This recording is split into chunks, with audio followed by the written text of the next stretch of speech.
Folks, here we are once again in the On the Money Sports Lounge, the movie theater section of the On the Money Sports Lounge, for another edition of On the Money Podcast, Mega Powers of Podcasting, coming to you live on this Wednesday night in the heat of the summer, the dog days of summer, as we enter August, which means we're getting our divisional breakdowns. But tonight's a special night. We got a lot to talk about, a lot to break down, a lot coming out of training camp. Some good, some not so good. It looks like he just messaged us too, by the way. But before we get into all that, introductions are in order. I am the current reigning, defending, undisputed On the Money Sports champion and Elite 8 champion. And alongside me is the commissioner of both those leagues, the greatest tag team partner in the world, none other than Oscar Money Muniz. How y'all doing tonight? It's hump day. We are 24 hours away from our first football action of the year. It's going down. The Hall of Fame game. I'll be watching. Trey Lance is starting. What you're hoping for? No, it's going to be the shits. But you're going to It's a morsel. It's a sample. Because there's no baseball on tomorrow either. It's an appetizer. Well, there's some baseball games, but the bigger thing not according to my lineup. There's some. But the bigger thing is that the MLB trade deadline officially is tomorrow. So there is going to be a lot of news going down. Most of it going to be going down once the podcast is over. So it's going to be pretty interesting. That's usually what happens. The last couple of weeks, it's like Thursdays, things have been going down. But today, things went down.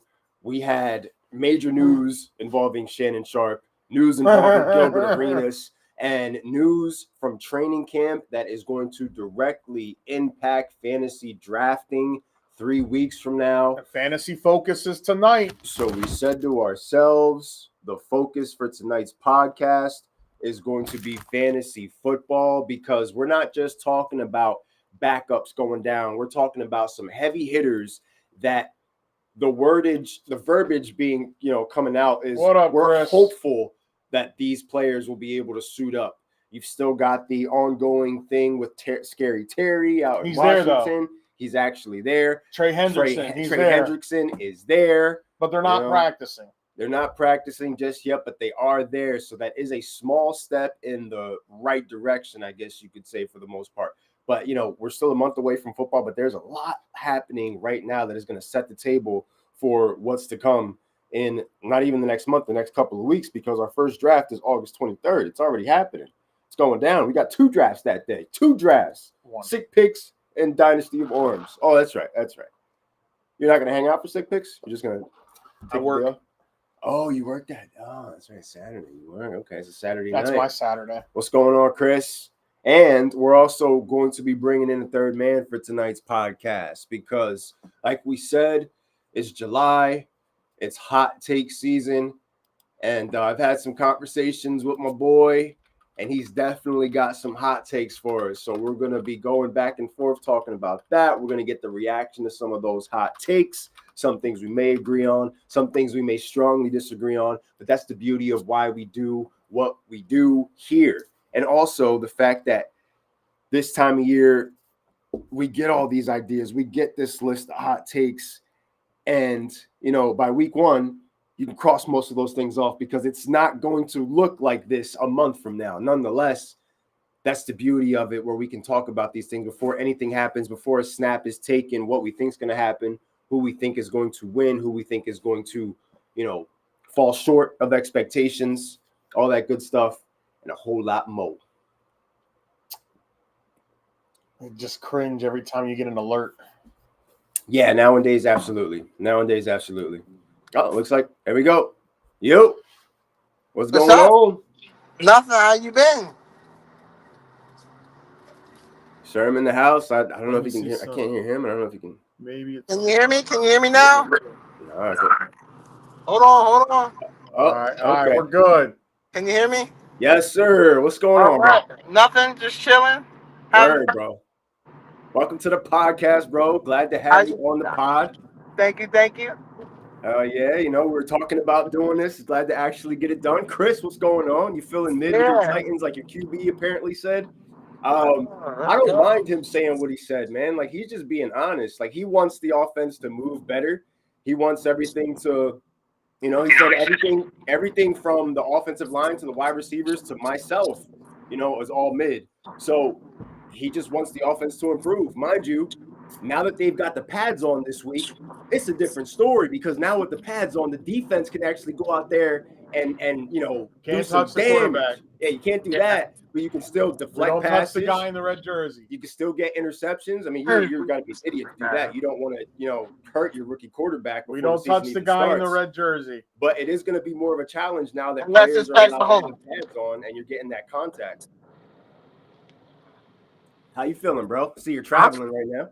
Yeah, I'm trying to run a lot of errands that and make wife, happy wife, happy life. I hear that, bro. I hear that. Chris. Yeah, that's right, bro. We got Sherm on. Next is you, bro. You got to get on next, bro. Yeah. Maybe next week when we talk about the NFC, AFC West and we break down Kansas City and all that good stuff. So, bro, I wanted to get you on the pod. It's the end of July. We've been doing hot takes the entire month. You know what I mean? From week to week, just throwing stuff out there that we think is going to happen. I've got a section in my notes right now specifically for the hot takes that are going to go down on tonight's podcast. Okay. I know you've got a few. I got a hot take. You got to start off with a hot take right now? Let's do it. Yeah, why not? Let's do it. The Kansas City Chiefs is going to be last in the division. Oh, my goodness. Let me put this down. Let me put this down right now. Let me get my pen. Hold on. Oh, no. Here we go. The Kansas City Chiefs are going to be last in the division. What would make you say such an outlandish thing to start the podcast, sir? Because you got to think about it, man. The offensive line is young. And without an offensive line, look what they did. They couldn't do nothing in the Super Bowls. So I think they're gonna have a lose. I think they're gonna have a winning record, but I think that they're gonna lose the division. Lose the division, but not like coming last in the division, or lose? Oh no, they come in last. I think the Raiders is a better team. Oh, that's what it is. By the way, Sherm, Oscar Sherm. Oscar, how you doing? How you doing? Yeah. Two Steelers fans in the house tonight. I'm outnumbered, but it's all good. Coming in hot with the crazy take on the Kansas City Chiefs and what lies ahead for them. As I get the update on Ohtani's injury, that's gonna suck. I don't want to look at that right now. Matter of fact, let me just share this real quick. I didn't finish sharing it. So Kansas City, we all know that they kind of, they had a rough time in the Super Bowl. The offensive line got exposed. They did make some adjustments in the offseason. Yeah. Better that. Some would say that the Kansas City Chiefs offense had to morph into something kind of ugly last year that wasn't exactly ideal for anybody fantasy-wise or just from a visual standpoint, like visually pleasing, because of the fact that they had to deal with all these different injuries and Mahomes didn't really have all the weapons that he needed to have out there. So they I'm just still in amaze. We said the Raiders are the better team. Yeah, I didn't expect that one. I thought he was going to say something else. I thought he was going to take it in another direction. I thought he was going to start off by going into his own division, but he took it out to the West. And he's going to the top of the AFC, saying that the Kansas City Chiefs are going to end in last place in the West. And I don't know what the odds are of that on DraftKings right now. I got to check that out because I know it's got to be like plus 6,000 or something. But those got to be some really spicy odds on that take. That's a tough one, bro. That's a tough one. Jordan and Chris are already pissed. Jordan's right now yelling at you right now from his house. I'm sure he is. Probably. I would yell too. So what say you about that, Money? I don't think they finish in last, but I could see that. It's hard to say someone's going to win that division other than them because of the fact that the Chargers start out good and then they fizzle. They do fizzle better than anybody. And you're absolutely Denver's right, so young. But Denver, I think, is going – everybody's so enthralled with the Chargers because of, of Herbert, but I think the team that people should be worried about most in the division is the Denver Broncos. The Denver Broncos have the best defense in that division. The Denver I think so. Broncos have the second best coach in that division, who honestly, in the whole league, he's probably a top 5 head coach. And you got a kid who came in and just did his job. I don't think Peyton's better than Andy Reid. No. Hello? But at this point, I think Denver's the biggest threat to the Chargers in the West. Okay. That's my opinion. I think that the Broncos are the biggest threat, and if the Broncos were to somehow win that division, it could happen because they had Kansas City beat that first time, that missed field goal. Yeah. If that field goal doesn't go wide left, and then when they beat them, Chiefs weren't, they weren't doing the starters. Yeah, Chiefs were kind of, taking the foot off the gas for that one. Yeah. Denver needed it more than Kansas City needed it at that time because it was, win or go home. And if you look at the first half of that playoff game against Buffalo, Denver was actually staying in it. But you could see the rookiness, the inexperience of Bo Nix come out in that game. So I think Denver's going to finish, that's next week. No spoilers. Set the table for next week, but it's a good talking point because we're talking about two. If the Chiefs were to lose a division, everybody would be assuming it's because the Chargers won it. I don't think that's true. I think if the Chiefs were not to win the division, it's the Denver Broncos that will win the division. However, this is a good year for. If you ask me, Oscar, $50, who's winning the West? I'm going to tell you the Chiefs. This is a year where you're expecting to see growth from the Broncos and Chargers based off last year. You build off of the success that you had last year. 3 teams made the playoffs from that division. Lost 2 out of 3 to the worst team in the baseball. The White Sox take the series. At least we got our closer. Phils, but the Phils did end up getting their closer today. We were just drunk with the news of having an actual bullpen guy who's actually good. Well, there's always an excuse with the Phillies. It's, the travel or they were drunk with the, whatever the case is. They got their closer. Awazi. Yeah. We did what we had to do this past weekend. The closer didn't end up going to the We came off riding high, taking 2 out of 3 from the Yanks.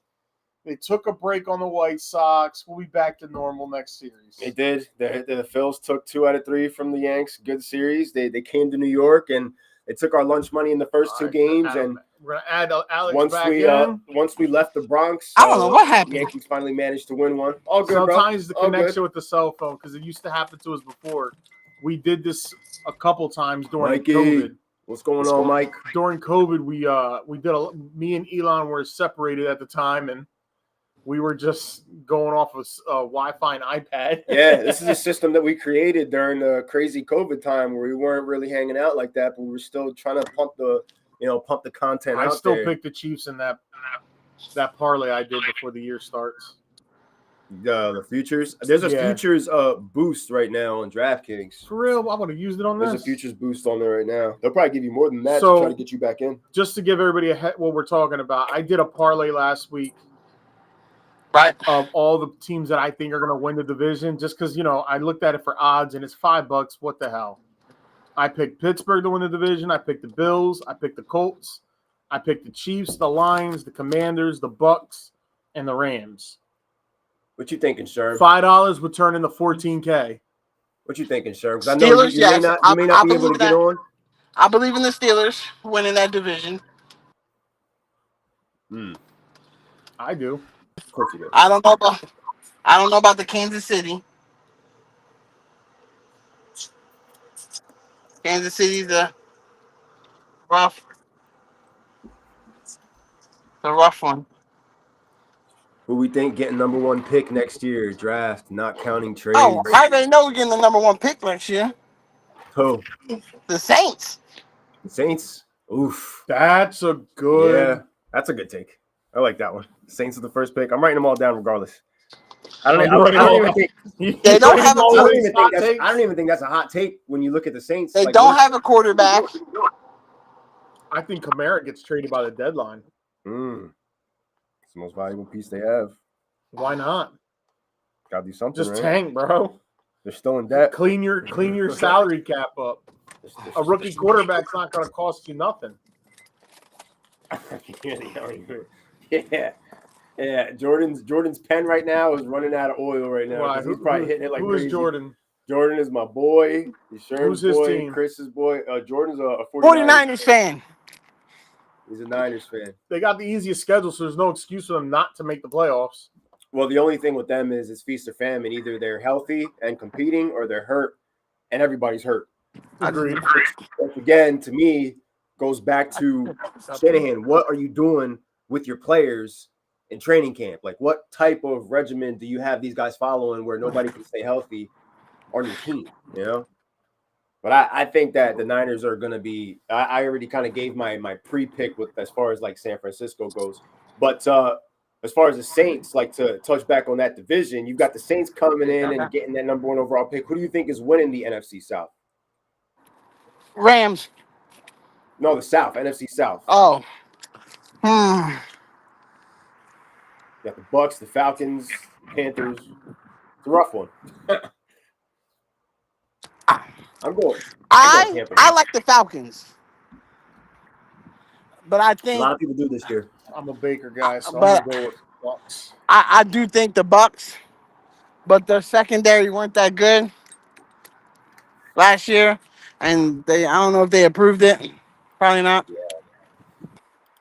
Well, they already are dealing with some injuries on the defensive side too. You got one of their young studs, linebackers, that's going to be out for the year. Right. So it's tough. You know, Chris Godwin, the verbiage that they're using coming out of training camp, it sounds like Chris Godwin is not going to be ready to go by the time the season starts, which is great news for everybody who got Mbuka, you know, those who have McMillan, like your boy over here, and of course, you know, Mike Evans. You draft your fantasy already? We did our dynasty just rookies. dynasty. We just did our rookie draft. We haven't done anything else. We got all our drafts coming in the next 3 weeks, and then every weekend after that is when we're going to be drafting. Yeah. Got a 4th member in the building. Yeah. Mike D, meet Sherm, Mike D. What up, What's up, Mike? On deck for tonight's pod. That's taking the NFC East right there. You see that? NFC East goes through that right there. Nah, definitely not. I think Washington's winning that. So Washington wins the NFC East. You know what? The closer we're getting to the season, bro, I like Washington, man. Like, I wasn't ready to sit there and crown them like division champs for this year, but like, what you doing? You're crowning. All of a sudden, you're crowning them. Get out of here. Listen, I'm not. I'm just saying I like them, bro. Like they have a clear shot to win that division. I think it's either going to be them or the Birds winning the NFC East. I could see. Haven't had a repeat, right? Hasn't had a repeat in a minute. Right. Nobody been a back-to-back since 2003, 2004. Nobody wins that division back-to-back. So that's why the odds are against the Eagles right now. It can get very wonky, very fast. Remember how we swore the Cowboys were going to be the first to do it, and then it didn't happen? And Nick told us, don't pick them, don't pick us. Oh, yeah, he wasn't picking them. Cowboys fans were off the wagon last year with it. Like, they were not excited about football last year, and it kind of played out right before our eyes. The Cowboys had to end practice early today because there was too many fights going on. So Schottenheimer made them all do laps. And I guess that was the end of practice. But we did see some pretty cool highlights from Dak Prescott to George Pickens. So that connection could be pretty good for fantasy football, You see what Chris said? I can see the Panthers making a good push if Young can play on a level he ended on and Hubbard continues his production. Is that like, are we saying the Panthers are going to, just 7-10? Like a tough 7-10, It all depends on Bryce Young. I think Bryce Young got the thing he needed of getting benched. I think they're gonna come in second in the division. Ooh, I agree. Oh, so that must mean since you like the Falcons, you've got the Panthers. Does that mean Ted has a big year? because then that means I look like a genius. That also means that the Bucks are going to have a not so big year. I mean, it doesn't mean Tet. Yeah, let's pump your brakes, but I think Leggett can easily just go off just as much as Tet at this point. But the thing is with that is what they helped him. They got a receiver in T Mac. They got Hunter Renfro's out there balling.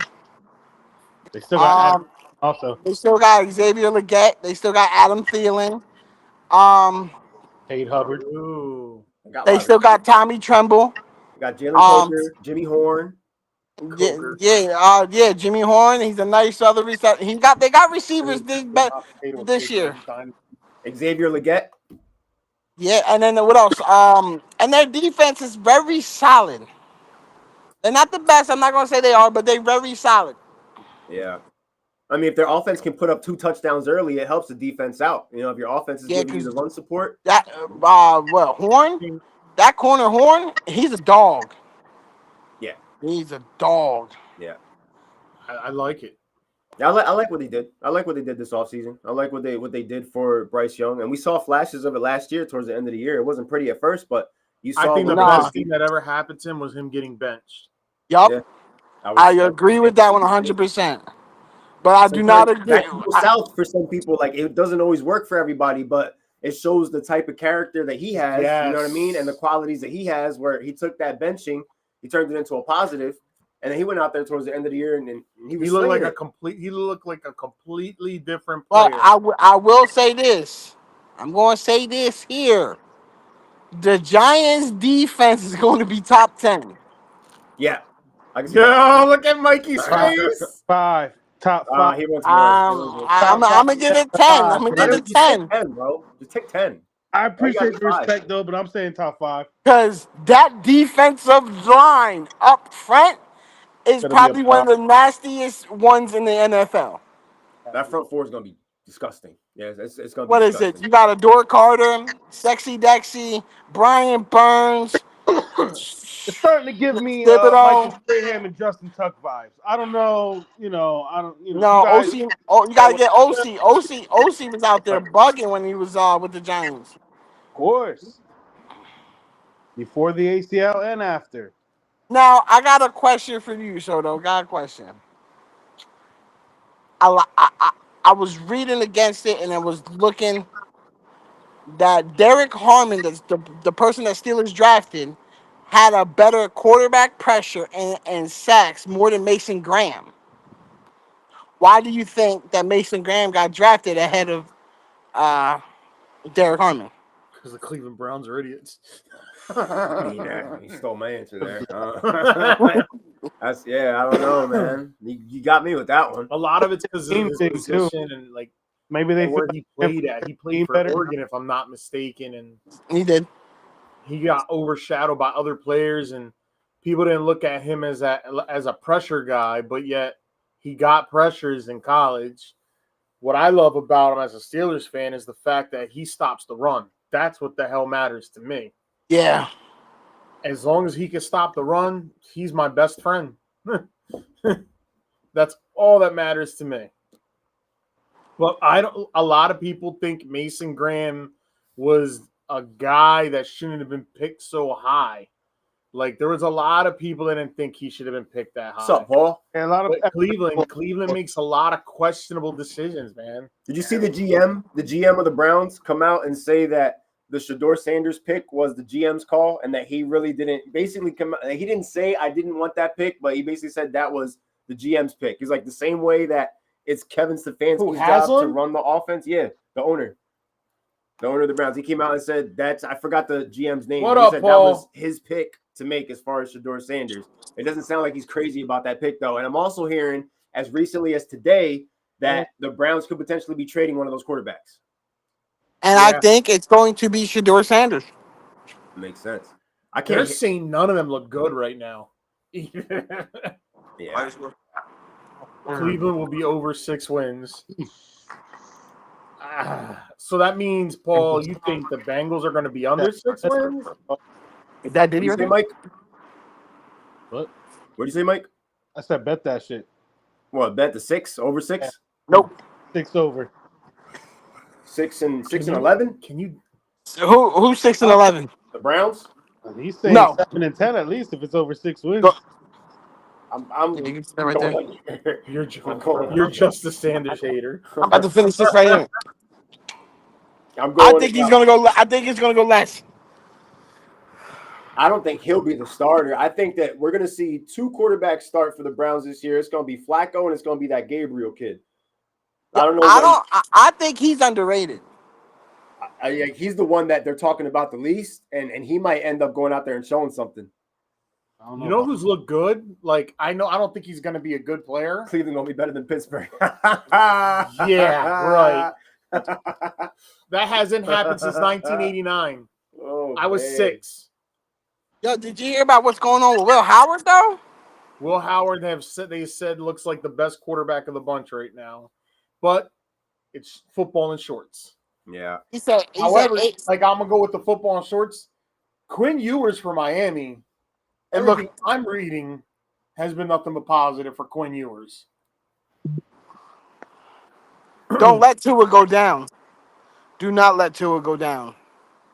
Tua goes down, he's stealing the job. Ooh, write it down. Tua's been looking good. Tua's been looking good. He always looks good. Can he stay healthy? That's been his biggest thing, man. That's been his biggest thing. Mike, what Cleveland Browns quarterback do you see getting traded? A quarterback getting traded? Yeah, one of them's on the block apparently. Which one do you see getting moved? Is it Shador? Is it Gabriel? Pickett's hurt right now, so you can't do nothing with him until his hammies. Pickett's not. He's out. His hamstring's messed up. It's gotta be. They don't know when he's going to be practicing. One of the rookies. Damn. I had a rough day today at work. I think it's gotta be one. I don't see them trading Flacco. Pickett's not the answer, so it's gotta be one of the rookies. Yeah. Here we go again with the trash. We got the spammer. Don't get crazy. Without his father Dion getting his bladder removed because of cancer. Just ouch. Yeah, that's crazy, man. Glad that was taken care of and he's good now because that's crazy as hell. But yeah, it's wild, bro. Like Cleveland is really just out there with the shit. Like the comments from the owner coming out and basically saying that it wasn't his pick to get Shador Sanders tells you everything you need to know about that organization. And damn, it was the comment makes you feel like it's gonna be Shador that gets traded, but yes, I wouldn't be surprised if Gabriel got traded neither. I got a question. Do you think that Shador was really the second best quarterback in the draft? No. I don't know. No. Yeah, I don't know. I don't even know. I think he might have been the second best, but I don't think he was the number 2 or number 1 pick. I don't think he was the second best at all. Yeah, I don't know if he's. And the only reason I don't listen, he's got good mechanics.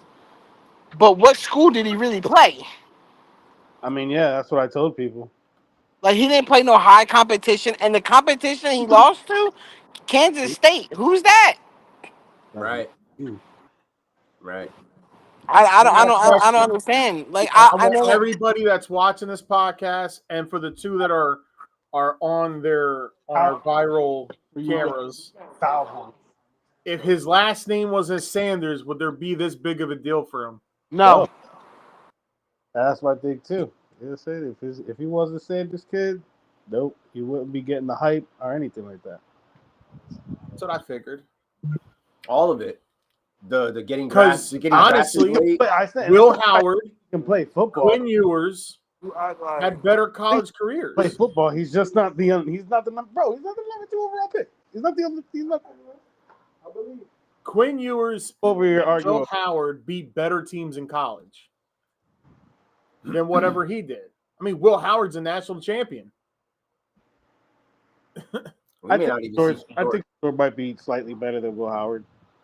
He said slightly. I like that. I don't even think we're going to see Shador Sanders on the field this year. I mean, I think you will if he don't get traded. And honestly, if he's getting traded, somebody needs him, right? I think that or wants him enough to have him on their team. So that's a good one, Paul. And Elon's going to love that one. From Paul, y'all get too wrapped up on QBs in college. The college game doesn't translate to the NFL in any way. Look at the Jags QB. He was major hype, but hasn't lived up to it. And the man next to me has said it for years. I already told you about the greatest example of all time. He has a chance to redeem himself this year. Like, there's what's really in the Jaguars' way. Like a fluky Duke Texans team, a Titans team trying to figure themselves out, and a Colts team that's also trying to figure themselves out. Like, the Colts are going to win the division. Who's the quarterback? Daniel What do you Jones. mean? The boy that's throwing for almost 4,000 yards. That's who the quarterback is. Daniel Jones. For the Colts? Put some name on. Put some respect on my boy's name. Ooh. Daniel motherfucking Jones. He's gonna have to. He's gonna have to Stop earn a little bit it. of respect. Daniel He's gonna have to earn a little bit of book it. respect. Book it. So, there's no- 3,500 plus yards. Book it. I'm telling you. This Yeah, I don't know about all that. I don't know how Draft many him in your y'all. fantasy leagues. You heard it here first. Yeah, no. Me and Mike, I think this is the only thing me and you are agreeing on this year. Definitely want to be in your league. Is the Colts going to the playoffs and Daniel Jones being a good quarterback this year. I think me and you are the only ones that believe in that. Yeah, You think that? Hold on. I've been saying it for 3 years. As soon as I'm gonna say Daniel that Jones left the Giants, I he think will this fall is out. good. If Daniel Jones starts, this is going to be the best team he's ever had. So it's Jags, Offensive Colts, line, and what else? defensive line, better all-around Titans. wide receivers, a running back who, when healthy, is just as good as Barkley because he can do catching out of the backfield, running up. You know, we all know that at any moment, JT can just take a 5-yard out, like 5-yard hitch, and he's gone at any moment. Michael Pittman is probably going to be the best receiver he's played with, bar none. And then, Alex Pierce, Josh Downs isn't a bad wide receiver. They're all young. And we all know how I feel about Tyler Warren. I think Tyler Warren's going to turn out to be a very good tight end in this league. I think Warren's going to be a dog. But I would take the Jaguars before I take the Colts. I haven't had my mind made up yet as far as who's going to take the South yet, but I think both of those. I mean, it really What is it? It's the Colts. It's the Colts, Jags, Texans, and who else? Titans, right? The Texans is winning that. And they're supposed to. Do you think the Titans get the number 1 pick again next year? No. I think the Titans is going to shock a lot of people. I think we'll win some games. I don't know if we'll make the playoffs. Titans will shock people, but I think Cam Ward will shock people. I think the Tennessee Titans is going to have more than 5 wins. That would make you top 10. 7 and 10. So that I means can we see could realistically. We have a business relationship on draft day, right? I think Cam Ward. Business, bro. You know that. I think Cam Ward is going to show like how Jaden Daniels did with Washington. He had almost one good receiver and then good running back and an okay offensive line. I think the Tennessee Titans O-line is way better than the Washington was last year. Boy, does J-Rob look like I think they could. I'm not saying they will be. I think they could because their division is not that great. I think they could end up winning the division if Cam Ward plays the talent Washington far surpasses the talent on Tennessee. Sorry. But you got Calvin Ridley. That could be scary too. Over Ridley any day of the week. I am too, but I'm just saying you can see the similarities. Then you got the running back.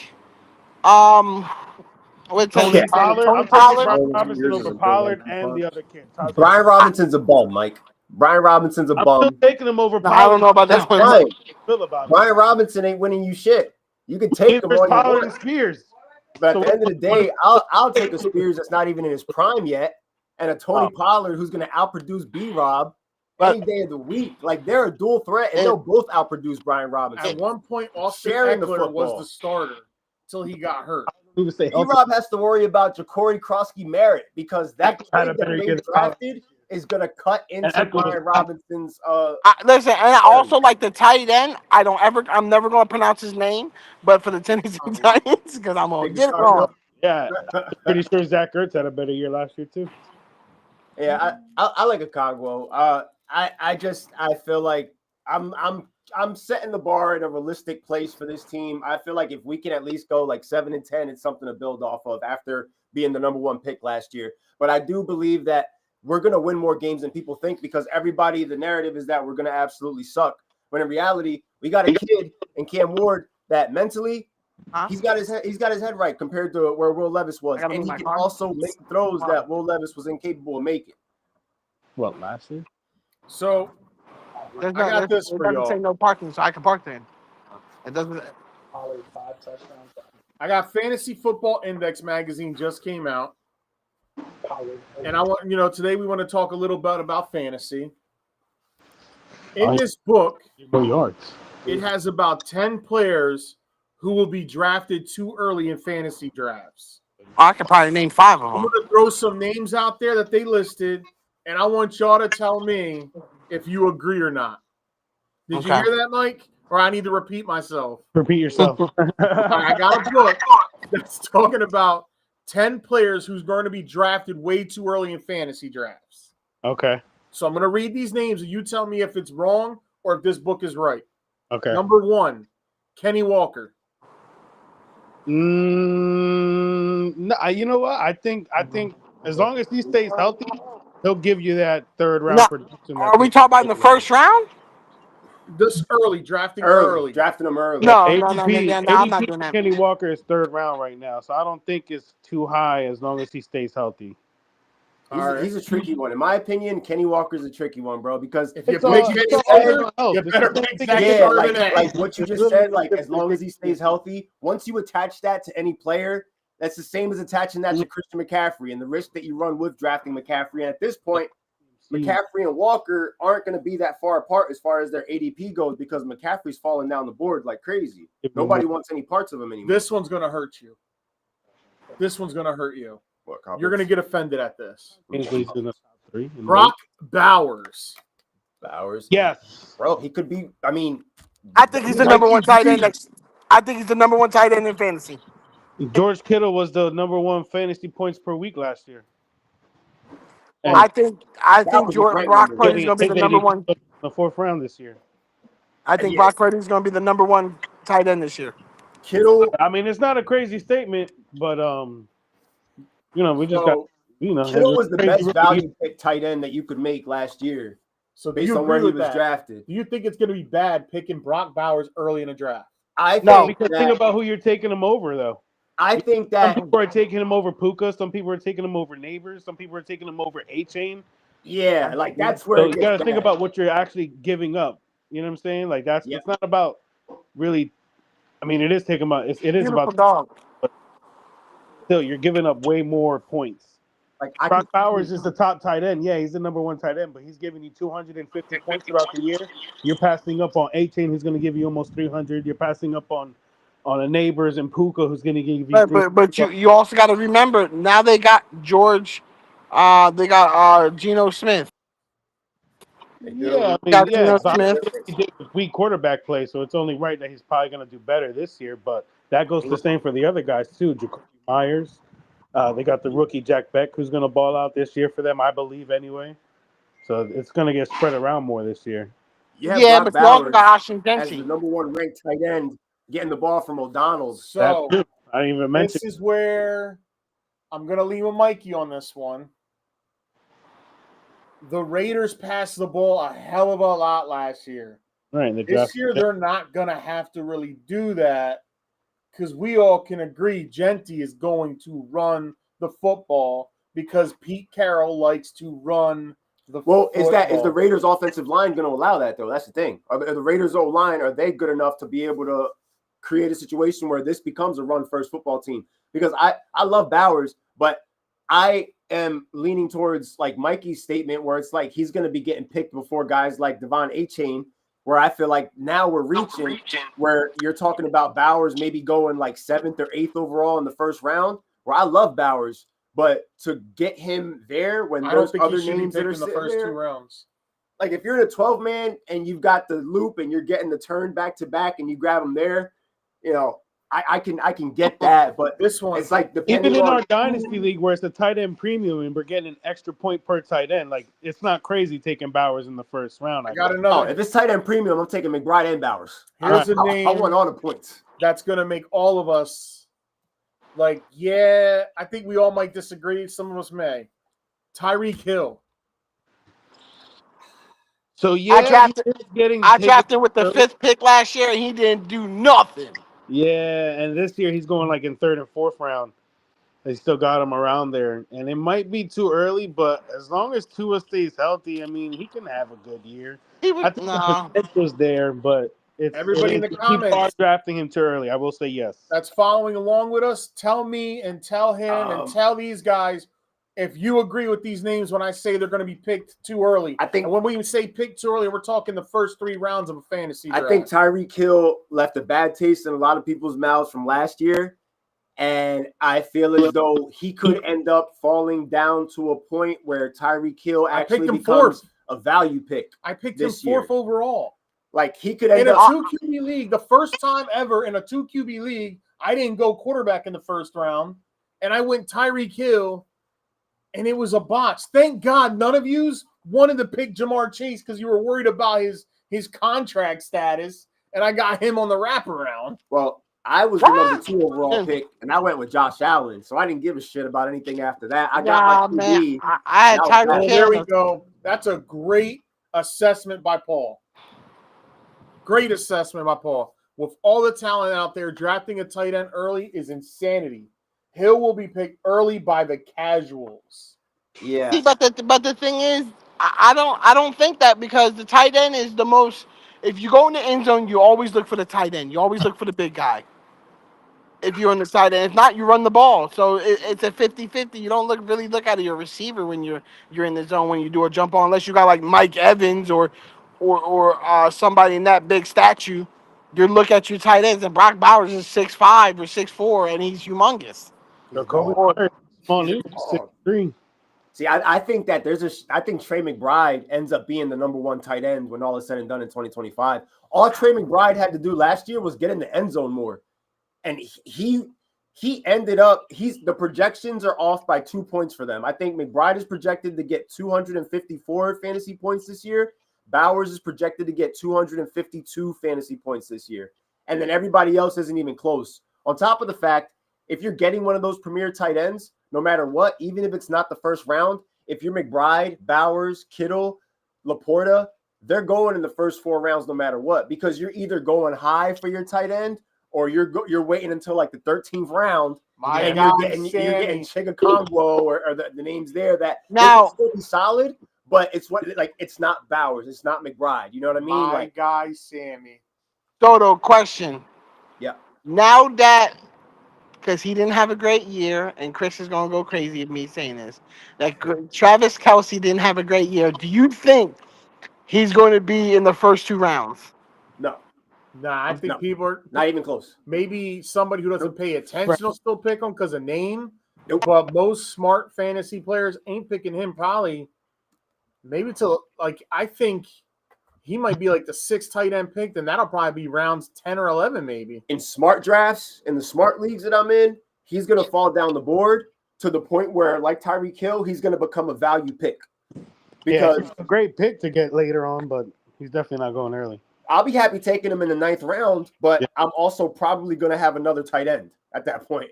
You know what I mean? Like, I would probably rock Mark Andrews before I rock him. And Andrews is just as old. Travis Kelce is getting prepared for life after the NFL. It's already happening. He's got his new hairstyle. He's got the Happy mustache. Gilmore this past weekend. He's doing movies. He's going to go out with a bang. Go out with a bang. You know who's gonna start the season with a bang? Mark Andrews. I think Mark Andrews is gonna ball out with this news about Likely. This was supposed to be Isaiah Likely's year. This was supposed to be the breakout year for Isaiah Likely, and now we got the news about the fracture in his foot. He may need surgery. He's out for 6 weeks. Hopeful that he can come back and play in week 1. I think Mark Andrews can, at the very least, and I mean this may not be saying much, but at the very least, he can put up top 7 tight end numbers to start the season. I don't know how he's going to finish, but with Likely not being in the picture, and I'm sorry, I'm not a Zay Flowers believer. I think that don't be surprised if Mark Andrews and Rashad Bateman end up being those go-to guys early in the year for the passing game of the Ravens. Zay Flowers is a good number 2 wide receiver. He's a good 2. He's a great flex. I'd say that. He's a great flex to have. I got another one. But, like, do you feel comfortable starting Zay Flowers every week? Hell I no. don't. I don't want that mess.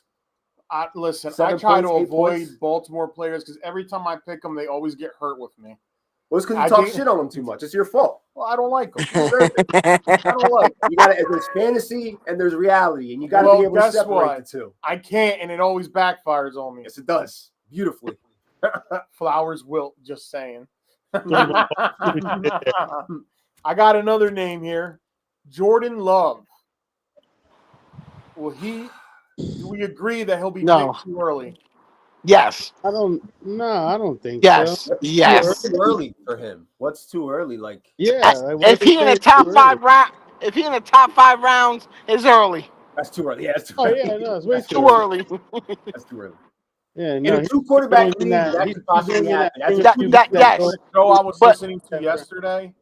They were talking about how you shouldn't be going after any quarterbacks in the first 7 to 8 rounds of a regular PPR league. So 1 QB league. Yeah. They said the quarterback position is so deep now. I tried. You get a good starter in the 8th or 9th round. Yeah. I tried. That fails. That fails.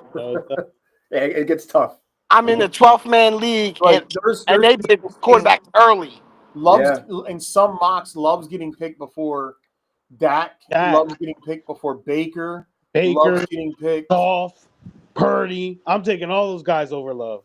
Yeah, I'm taking Goff before Love. I'm taking Purdy. But the also thing is the thing that sucks with Goff is he could have a 5-touchdown game and only have 152 passing yards. Right. Like, what the hell is that doing for me? That's fine. That's 5 touchdowns. That's still 6 points each.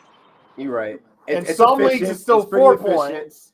But yeah, it's, as long as he's getting it in the end zone, right? Listen, that's it. That's 6 points. That's 6 points each touchdown. I say if you draft Gibbs and Henry, you draft their quarterbacks. I tried not to say. They also said that. They said that if you're not picking a guy like Allen, Lamar Jackson, Joe Burrow, or Jaden Daniels in those first couple, the guy said those should be the only 4 quarterbacks that get picked before the 7th round. Right. Because of the fact that they can add points with their legs. Yeah, but they get reached in my draft. They reaching hard. Yeah, they're going to get reached in our drafts too, because think about it. For example, 6 picks draft, 1 quarterback league. You think Josh Allen's really going to fall to the 6th round in that league? No. People are going to look around at everybody. Josh is going to go. They're going to look at Josh Allen's name and look around at the other 11 people and be like, "Are you guys blind right now? I am going for the quarterback who has not finished lower than QB2 his entire career. He has not finished lower than QB2. That's his down year for Josh Allen. So in a 1 quarterback league, and even when Hurts not hitting those passing yards like that, what Hurts does do is he gets like 15 touchdowns a year just running. Yeah. That's 6 points times 15. Yeah, and then Lamar. But the thing is, it's crazy. In my draft, Lamar went in the 2nd round. Joe Burrow went in the 2nd round. Josh Allen went in the 2nd round. Patrick Mahomes went in the 3rd round. I'm like, yo, bro, I'm in the 4th round. Like, who my quarterback? Right. Because in your mind, you're saying I'm going to be patient with quarterback because I only need 1.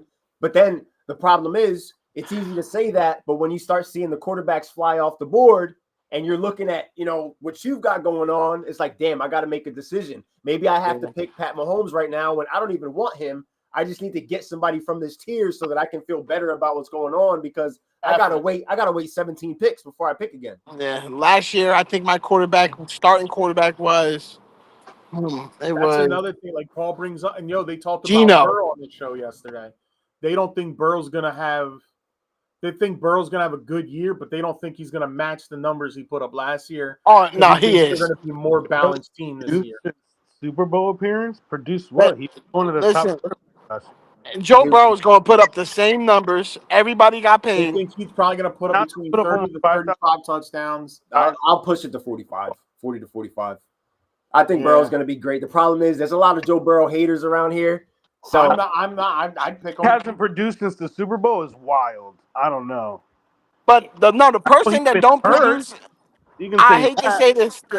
He does get to the Super Bowl, but the person that don't produce in the regular season, Patty Mahomes. He's turned a lot of people off too with his fantasy production. I'm not picking him at all, bro. But a lot of that has to do with the situation with that offense last year. Like We talk about it a lot as far as how injuries can affect the team, but all of a sudden, when the Chiefs players are injured, it's like, nah, screw them. Mahomes has to figure it out. But the problem is the Mahomes and that offense had to morph into something kind of ugly in order to survive last year. Like, it wasn't pretty for them. No. Like, Kareem Hunt was out there like one of the main options for this football team, and they still managed to get themselves out of the AFC. They need to rely on that run game. They relied on the run game. They relied on the defense. You know, they relied on Juju Smith-Schuster. You know, and people that you're not supposed to even be relying on. They were, you know, putting the ball in their hands. They were making plays, and I think that's a credit to Andy Reid. You know, and Pat Mahomes is going to be one of those names that slides down the board this year, like a Tyreek Hill, like a Travis Kelce, because a lot of people reached for Pat Mahomes last year, whether it's a 2 QB league or 1 QB league. Pat Mahomes was one of the top 5 QBs that got picked. It's Daniels, Hurts, Allen, Jackson. And after that, it's Patty Mahomes. It's between him, Burrow. You know what I mean? A lot of people are turned off by Burrow, so they went the Pat Mahomes route. Fantasy Index still has him in PPR as the 6th ranked passing quarterback, Pat Mahomes, as QB6 in fantasy. I like Pat this year, but I'll give you a name that I like more than Pat this year, Bo Nix. Yes, I like Bo Nix. Bo Nix is ranked. I'll reach for Bo Nix. Bo Nix is ranked right after Pat Mahomes. Right after him? Yo, you know who I like a lot, and everybody's thinking I'm going to be crazy, and I don't know why. Please don't say your name. No, no, not at all. No, the quarterback that I think is going to shock everybody, and I think because he's back to his Geno Smith. When he was with Pete Carroll, he balled out in fantasy. Geno Smith, I could see him having a good year. When he was with Pete Carroll, he was outrageous. He was like what, 3rd or 4th in fantasy when he was with Pete Carroll. Yeah, now he's back. They're reunited. Now they're back. I think there's going to be to take that. If you really feel like Geno's going to go off, he's one of those QBs you can get in the 10th, 11th, and probably 12th round. Yeah, but I wouldn't put him as my starter. But he's like to put him in get him in a, like, you know, when your quarterback is on the bye week. Right. That would be scary as hell to wait that long. Imagine you don't have a quarterback until the 11th round, and then you get Geno, and now you're just like, oh, please, like, I need this to work out, because that could go south really fast. Too fast. No, there's a lot of Burrow Glazers and bro. I don't even know why you're even a hater of Burrow. You're an Eagles fan. You shouldn't even be worried about Joe Burrow. He got nothing. I like Joe Burrow, bro. Joe Burrow's a dog. I love Burrow. The kid's nasty. I love Burrow. I don't glaze him, but he's nasty. So I don't. Yeah, I'm not. I'm giving him the credit that he deserves as one of the only quarterbacks besides the other guy that's retired that could say I beat Pat Mahomes on the big stage in the AFC title game. Nobody else is doing that. Lamar ain't doing that. Josh Allen ain't doing that. And until they do, I hold Joe Burrow to a higher esteem because he actually was able to get that done with a team that a lot of people didn't think were going to be capable of getting that done. Right. Like, yeah. I don't know. Like, I don't get the hate on the guy. You know what I mean? Let's talk about Justin Jefferson real quick, even though we touched a little bit on it. Oh man, this one is the one. Where does Justin Jefferson land in fantasy drafts at the end of this month? Okay, so my pick on that one is it don't matter who quarterback. They're going to give him the ball, and he's going to do that. We all thought Sam Darnold was just going to flop. And Sam Darnold came out there with okay, I'm going to show everybody. He looked really good for most of the year. Yeah. He looked really good for most of the year. And JJ, I think he's going to have 2 bad games in the beginning. You know, he's a young boy, never played, and I think he's going to ball out from there. So you believe in McCarthy? You think that he's going to be the real deal for this Vikings team? Do I believe in him? No, but he's got the receivers to he can do whatever he wants. Well, they're saying that they're hopeful Justin Jefferson is ready for week 1. As of right now, he's being shut down from all football activities until week 1. Jesus. I do not trust it. And then you still got Jordan Addison. You still got what? Who's their slot? TJ Hawkinson. You still got who's they running back now? Aaron Jones and Jordan Mason. Yep. Jones and Mason. Yeah, you still got running back. They're going to do something. They're going to be all right. So I think as far as where Justin Jefferson goes It's in still in in the the first round. it'll be the first round, but it'll be more Could be like towards the back end, like where you could draft him 3 or 4 years ago. I'm saying like ninth Top, pick, I, 10th I, pick, I think he's going top 5. top 5 pick still. Yeah, some people will. I see it. I can see it. Some people definitely because will. look, look what he's still putting up numbers no matter who the quarterback is. I mean, we remember what happened last year with Tyreek Hill. This guy over here reached for Tyreek Hill early and it burned him. Could Justin Jefferson be another example of that? If you're taking No, Jefferson in the top 5, knowing I what we think know right Justin. now. But really, be realistic. Do you really think Justin Jefferson and Tyreek Hill are on the same level? Other No, than Tyreek Hill's speed, that's no, all he has. they're not. I'm just saying how people look at them. You know what I mean? Yeah, When it's their turn to come up to the board and take them. Like Tyreek Hill last year was getting drafted as a top 5 wide receiver. I know. Justin I picked Jefferson him. this I year was is going to get sick. drafted like one. I think that the number one receiver this year is going to be again Jamar Chase, I won't argue that.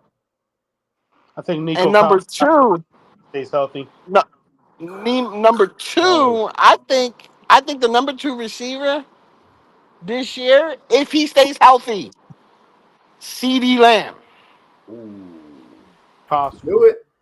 He could do it. He's one of the few that If he can. can stay healthy, now he Yeah. got a number 2. If he can stay healthy, Dak Prescott might be third or fourth best quarterback in fantasy. Well, Matt Berry has uh, Jamar Chase ranked as a number 1, Jefferson as number 2, CD Lamb is number 3, and Puka at number 4. It makes sense. I don't think Puka is going to be number And to 4. Mike's point, I think he Devontae has me. Adams is He going has to It's balance going to that be number out. 4. Puka. I think Puka's going to do great, but I think Devontae Adams is going to be a Yeah. dog in that offense too. So they're going to kind of even each other out with the production, which is going to drop Puka down a couple spots and have like Right. CeeDee Lamb, maybe AJ Brown ahead of him. Malik AJ Brown's going to Willis. be good, but I don't think he's going to put up the Yeah, number he's because Jalen trying. Hurts don't really throw the ball like that. AJ Brown is going to be efficient, like always. Yeah. He's going to be efficient His QB is Cheeks. with the targets that he gets. Like he's just going to be he's going to get efficient production. Which, if you look at AJ Brown's career, whether it was Tannehill, Hurts, like he was efficient with everybody. Yeah. You know what I mean? He does his thing. He's always been a part of a team that's run first, no matter what, Right. and he's going to get his shit in.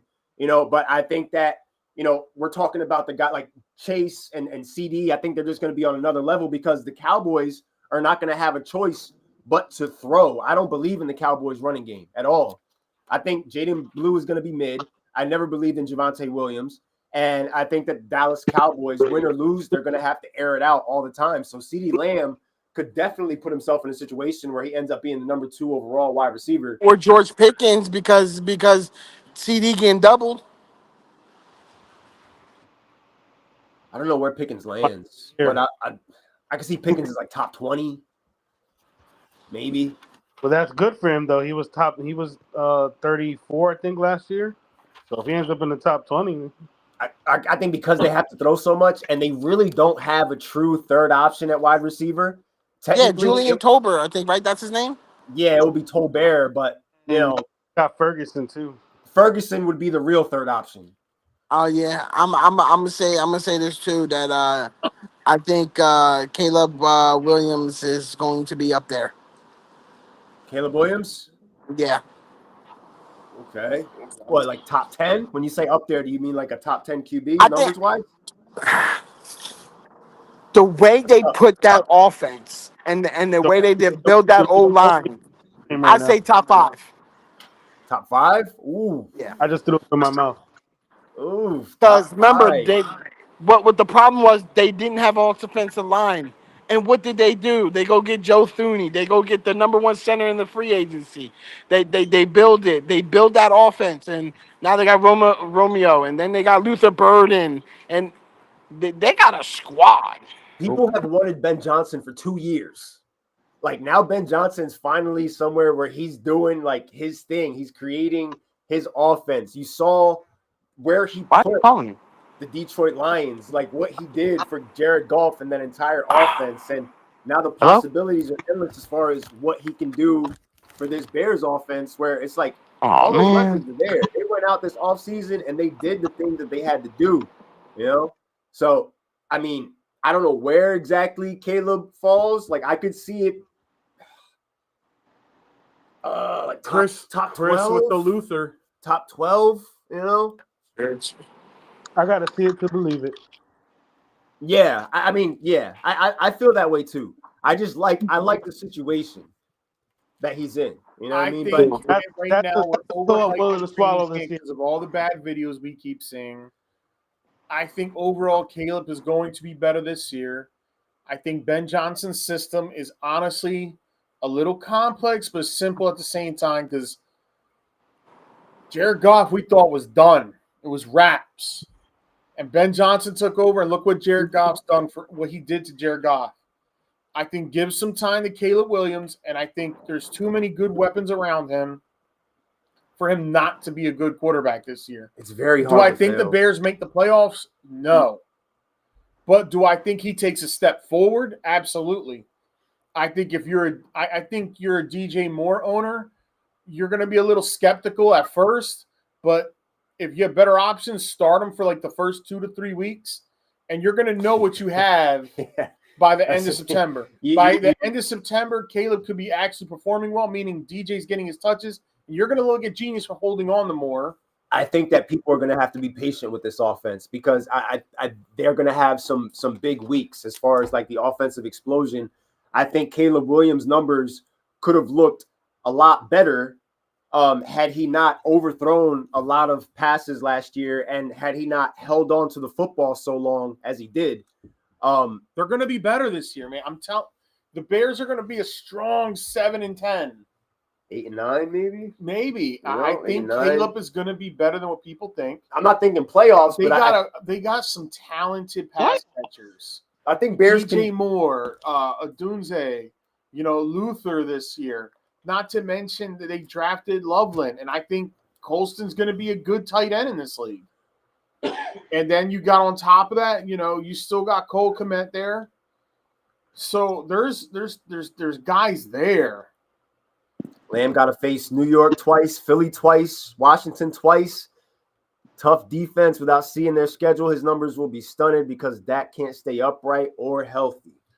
That could hurt. If Dak's not there all year long, Lamb's numbers could hurt, and George Pickens got an explosion on the field. Yeah, not for nothing, though. I do like the backup. What do you say, Mike? The backup, Joe Milton, that they have in Dallas, he's pretty good. Yo, I've been hearing good shit about him. He got a cannon. What he can do. Yeah, I like him. And it's crazy because in college, he threw 99 yards on his knees. That's wild. That's wild. Like, I don't wish injury on Dak Prescott, but I want to see what Milton is capable of because they love him out there. They're like the way that like the dynasty videos that I watch and the fantasy football and everything, it's like they talk about him. They talk about this kid, knowing it, and unless something happens to Dak Prescott, we're not going to see him touch the field. In that one game. But they're telling you at least to put a flyer out on this kid because he has the talent, he has the ability, and Dak is not going to be around forever, especially with the health issues that he's had the last couple of years. So for a deep stash as far as dynasty football goes, like Milton could potentially be like a deep sleeper that could like help you in maybe 2027 around there. Like, it's just like but the other thing is that Joe Milton can pull up Tom Brady. Drew Bledsoe goes down and Joe Milton just balls out and steals his job. Yep. Because right now, when we look at the Cowboys right now, the way that they look, like, I'm sorry, I think there's a good chance they miss the playoffs. I don't think that this year's Dallas Cowboys team is going to be able to keep up with Washington or Philly in that division or the NFC in general. So the only variable that could change that is to bring in an X factor like a Joe Milton. like a game changer type of guy. If he is a game changer type of guy, that changes the trajectory of the team. As of right now, this Cowboys team looks like they're just a step behind two of their biggest competitions on the Washington side and the Philly side. And I don't see them having a better record than either of those teams. And we talked about the fact that the New York Giants defense is going to be a top 10 defense. Mikey says top 5. Regardless, Dak is going to have to deal with that. That offense is going to have to deal with that. A team that I feel like they're going to struggle to run the football regardless. So, like, that's going to bring them back a step. Water. Get them water. Dak also has Jerry Jones to deal with. So, yeah, that's not going away. He's Jerry Jones dancing with the devil. Don't sleep on the Giants. They're going to sweep Dallas. Hey, Paul, from your mouth to God's ears. Woo! Okay, hot takes. I'm writing them down. Giants. Hot take. Keep Giants are Don't going lose to, this book. I never will. Bro, he has like from now. We need this book. Elon pays for storage unit and it's full of notebooks. Okay. Giants are going to sweep. He got one of them right there on Dulcie Drive. Yeah. You walk in and they just slide off. Remember last year when we were hyped on Dallas, but Cowboys fans weren't hyped on Dallas? Like, we got to ask. This year, they're hyped on We got to ask them how they're feeling. Like, we got to ask what the temperature in the room is for them. Because we were picking Dallas on this podcast, and Cowboys fans were like, don't pick us. And I was like, that's weird. Like, you guys never act like this. There was no we them boys. There was none of that last year. Like, they were not their normal selves. Like, maybe they can get back to being who they were. I don't know if, like, the 49ers and Packers kind of broke them or broke their spirit or whatever the case was. But, like, the Cowboys that have not had their swagger for a little bit. Yeah. Like, it's been a little bit, bro. And you got the weird situation with Parsons. Like, are you going to pay the guy? Are you not? Like, what's going on? You got to worry about Parsons and you got to worry about Diggs. I think they're going to let Diggs walk and sign Parsons. They have to. They got to make a decision. She's kind of meh on the season. It might change, but she's not feeling it. My mom is a Cowboys fan. I got a hot take. Matt Stafford will be a top 7 QB this year. I don't think that's a hot take. No, I don't think that's a hot take. No, my mother has been sick of the Cowboys ever since the Des Bryant catch. She's been done since then. She's never recovered. Bro, that from was that. A catch. She never recovered from that. I was telling Oli that was a damn catch. The ball was caught.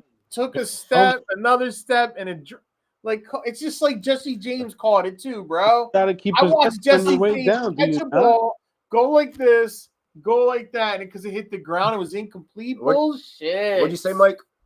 The ball wasn't even in. The ball was moving as he was making those steps. That's why they called it an incomplete, because the ball was not. He didn't have full possession. Yeah, he was. Well, Jesse James caught that mother effer, had it like this, went like this, and then went like this, and then it hit the ground, and they said incomplete. I'm still not over that one. Right. That's one of your many losses to the Patriots. Because it was bullshit. We had them. Had them right where you wanted them, and you let them off the hook. Matthew Stafford, top 7. I can see it. As long as his back is all right. He's all jacked up. He's got a sore back. The hot take because Devontae, Kyron. If he misses time, he won't make it to the top 7. He still got Higbee, right? Because don't be surprised if we see Jimmy G out there for a couple games. Like if Matthew Stafford ain't 100%, I'm not saying Jimmy's going to start the season. He just signed a massive contract. Trust me, he's 100%. He's not practicing because he has a sore back. He's not 100%. He's not 100%. I watched Matt Stafford play hurt for years. He's fine. All right. Yo, fellas, I'm about to take it down, though, man. What'd you say? I'm about to take it down for the night. Got to be in. All right, bro. Thanks for joining us, bro. Get some rest. I know you got to be up early, bro. You're ready. You're with us for a bit. Thank you for having me. It's always a pleasure. And always, bro. In Costa, they owe money pretty soon. Tell Noli to give you some breaks these next couple weeks because we need you, bro. Yeah. I'll see if I can get some local jokes. Got you. We need some locals. I got you. Yeah, bro. You got to be here for the breakdowns. We're starting the breakdowns next week. This is just setting the table for the divisional breakdowns coming to you starting next week. NFC, AFC West, bro. All right. I'll try and be there. I'm with Oscar on that one, so he agrees with you. That's Matt Stafford. Look, all right, brother. Matt Stafford ain't going to practice all week, show up Sunday, throw 350 yards and 3 touchdowns. He probably would. I'm not saying he can't be top 7. All I'm saying is don't be surprised if Matt Stafford misses a couple games. And if you miss a couple games, statistically, other quarterbacks will surpass you in the stats. And that's how you drop out of the top 7, depending on how many games he is going to miss. They have Jimmy G out there for a reason. I know he's not the best option out there, but don't be surprised if you see Jimmy out there for, a couple games. We're talking about a quarterback. That would piss Devontae Adams off. I know that much. Matthew Stafford is kind of like in that Clayton Kershaw territory where it's just like the guy's going to need some maintenance weeks. Like, old man ain't going to be able to give you 17 games. Like, maybe he can if they can keep him upright. But and he also he does have a lot to work with. Now he has Devontae Adams. So that connection with Devontae Adams is going to be fun to watch because that makes Puka more dangerous and Puka makes Adams more dangerous. I think that the Rams are a good example of what complementary football is going to look like. Right. And I also think the Rams are going to be one of the top NFC teams. Like, I've got them in my top 3 on the NFC side. I think they win the West, and I think there's a good shot that we see the Rams in the NFC Championship. That's the ceiling for me for the Los Angeles Rams team because I think they're that damn good. And I think that after everything that Devontae Adams has had to deal with, going to the Jets with his bestie, going to the Raiders after leaving the Packers where his bestie was, now you're going to a situation and an organization in the Rams who is like, we're not the Raiders, we're not the Jets. Like, we're going to go out there, we're going to win football games, and you're going to be playing in meaningful football games again. Now he's back in the NFC, and he's with a capable quarterback who he's on the back end of his career, but he still can make things happen. Like the GM said, F them picks. We haven't really even got to see Devontae Adams be Devontae Adams. Like, this year, he has the opportunity to do that, Sherm, I don't know if you agree with me on that, but I like the Rams this year. I do too. I like them a lot. I like them better than the 49ers. I like them slightly more than the 49ers because I think they're built similarly. Just say it so though. Their receivers are healthier than the 49ers. Yeah, the Rams are healthier than the 49ers. So I get that. There's that. And then I think that even at full strength, if it was the 49ers at full strength and the Rams at full strength, I'm taking Puka and Devontae Adams over Brandon Ayuk and Ricky Pearsall. To me, that's easy, And then when you go to the running back aspect of it, okay, you've got Kyron Williams versus Christian McCaffrey. I mean, Christian McCaffrey wins that, but Kyron Williams is no slouch. Does Christian McCaffrey win it, though? Because a lot of people are turned off on him. A lot of people don't trust him and his situation with, But I heard he's fully, I think, 80, he's like 100%. Now, you can't out, he catches and he runs. So, I mean, of course, George Kittle is there's no option on the Rams side to match up with George Kittle. Like, they've got Tyler Higbee's all right. And then when it comes down to the defenses, that's like it could be. There's a lot of new. Derrick Burks is a dog. Yeah. Yep. That boy is a dog. When we were on the live Xbox party last time we talked about this, I was saying, like, I feel like these two teams can end up splitting the season series because that's how shit goes with the division. But I think that the Rams are capable of getting like a 12-5 record, and 12-5 could be enough for the number 1 or the number 2 seed on that side. Mm-hmm. That's a good point. Chris thinks the Rams are going to do it unless 49ers can show they can play all the games. They're big. They're the biggest prime example of if we're healthy. That's the San Francisco 49ers. Like, if we're healthy. And like, how many more years of, this Shanahan regime are you going to allow to continue where it's like we're not even through training camp and you've already got like 5 or 6 guys on the IR already? It's like, what are you doing? Like, what are you doing to these players? Why are they all hurt? What's going on with all this soft tissue shit going on with this team? Yeah, I don't understand that either. It's like, it's all that. Why is it only you guys, bro? Like, yeah, it's like, why is it always y'all? Like, why do you guys always have 20 guys that are hurt and can't start? Like, what's going on out there? Conditioning. Like, I don't understand it, bro. It's just weird. It's just weird. Yeah, man. And we saw Chris Xavier Worthy concussion protocol today. So, you got the situation with Rashee Rice. He's going to be missing some time. Xavier Worthy Do you with this think he can miss concussion. a year? Rashi Rice, Yeah. I don't think he'll miss the entire year. You sure? Because he ran everything else. He did. Let me tell you something, bro. If one of those people had passed away, this is a different conversation. Yeah. You know what I mean? Like if he still runs and one of those people happens to pass away, bro, like you're never playing football again. No, but the other problem I think is that the NFL like to make noise and say, listen, this is what we're doing because I don't want no one else doing this again. They're So always like a step behind, but then they try to drop the hammer down after the fact. You know what I mean? They try to make an example out of someone. They wait a little bit, but then they drop the hammer on someone. Jordan Addison could be facing a suspension as well of 3 or 4 games. That's a DUI thing. I think Rice is gonna have 8 games. Oh my goodness, that's a hurt piece. That So now they're I going to don't be want. careful with Worthy now, because now Yeah. with Worthy, he got this one concussion, so now that's going to be in the back of their minds. He officially entered concussion protocol today. Who? Xavier Worthy. He's in concussion protocol, so they're going to be careful with him. Yeah. You already know that. So we could potentially be seeing a lot of Hollywood Brown and Juju Smith-Schuster for the Kansas City Chiefs, and Jalen Royals, who I drafted in our rookie draft. I like him a lot. I like him even more now. I want to say somebody, but I don't want somebody to hear who I'm going to say that I like a lot. Because they might pick him. Yeah, I don't know. I'm not taking that chance. But I will say it is in the Chiefs division. The receiver I like a lot. Chris is saying 5 games. I will say I will text it to you, Soto, but I'm not going to put that out there. From Andy himself yesterday, Juju is the leader in the wide receiver room. That's pretty crazy. Who would have ever thought that, huh? Right? Who would have thought? Years later, Juju Smith-Schuster is the leader in the wide receiver room. Yeah. That's some shit, man. Also, Hairston isn't going to be out for the year. Who? A rookie cornerback for the Bills. Oh, okay.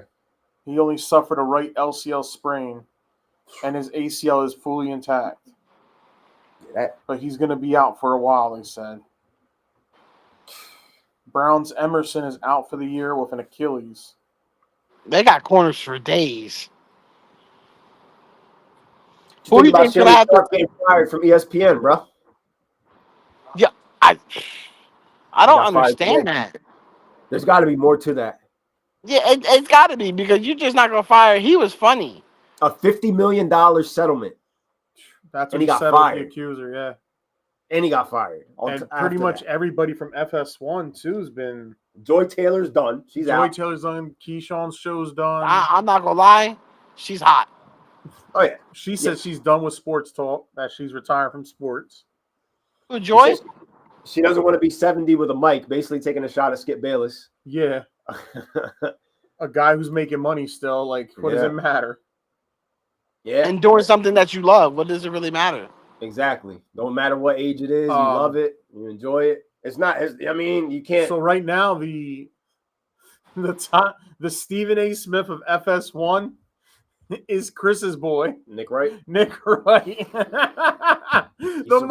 Biased. He survived. The most biased sports journalist of all time. He got Chris Carter off his show. Yep. Now he outlasted Skip and Shannon. Joy Taylor's out the picture. It's literally first things first. That's the show that, who would have thought, the show that survived everything is first things first. But I think that more is going to come out from this Shannon Sharpe thing. ESPN is not making any comments right now. They're choosing not to comment. So something's going on there. And we're going to get more from that story. Because we got the official word that he got fired earlier and that ESPN didn't want to make any comments on it. And then that was it. That was the end of the conversation. But we know that's not really the end. Like, there's more to it. It's just a matter of how long before it actually gets leaked out there. Oh, here we go. Joy go. Taylor should be done.